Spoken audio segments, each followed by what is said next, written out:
ભારતના દુશ્મનનો અંત, મુંબઈ હુમલાના દોષિત અને એલટીટીના ડેપ્યુટી ચીફનું હાર્ટ એટેકથી મોત. આતંકી સંગઠન લશ્કરે તોયબાનો ડેપ્યુટી ચીફ અબ્દુલ રહેમાન મક્કી પાકિસ્તાનના લાહોરમાં મૃત્યુ પામ્યાનો અહેવાલ સામે આવ્યો છે. મળતી માહિતી મુજબ તેનું મોત હાર્ટ એટેકના કારણે થયું હતું. 26/11ના મુંબઈ હુમલાનો ગુનેગાર અબ્દુલ રહેમાન મક્કી આતંકી હાફિઝ સઈદનો સંબંધી છે. અમેરિકાએ મક્કીને વૈશ્વિક આતંકવાદી જાહેર કર્યો છે. તેને ભારતમાં વોન્ટેડ જાહેર કરાયો હતો.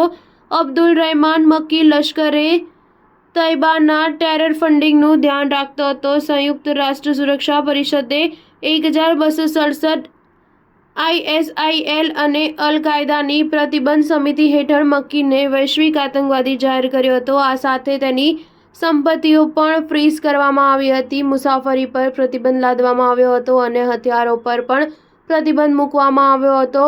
અબ્દુલ રહેમાન મક્કીને 16 જાન્યુઆરીના રોજ ISIL અને અલ કાયદા સાથે સંકળાયેલા હોવા, આતંકવાદને ફંડિંગ, કાવતરામાં ભાગીદારી, લશ્કરે તોયબા દ્વારા અથવા તેના સમર્થન સાથે ભરતી જેવી પ્રવૃત્તિઓમાં સામેલ હોવા બદલ સૂચિબદ્ધ કરવામાં આવ્યો હતો. મક્કી લશ્કરની રાજકીય પાંખ જમાત ઉદ દાવાનો ચીફ પણ હતો. તે લશ્કરના વિદેશી સંબંધો વિભાગનો વડા રહી ચૂક્યો છે. સ્ટાર ન્યૂઝ 7 હંમેશા સચ્ચાઈની સાથે.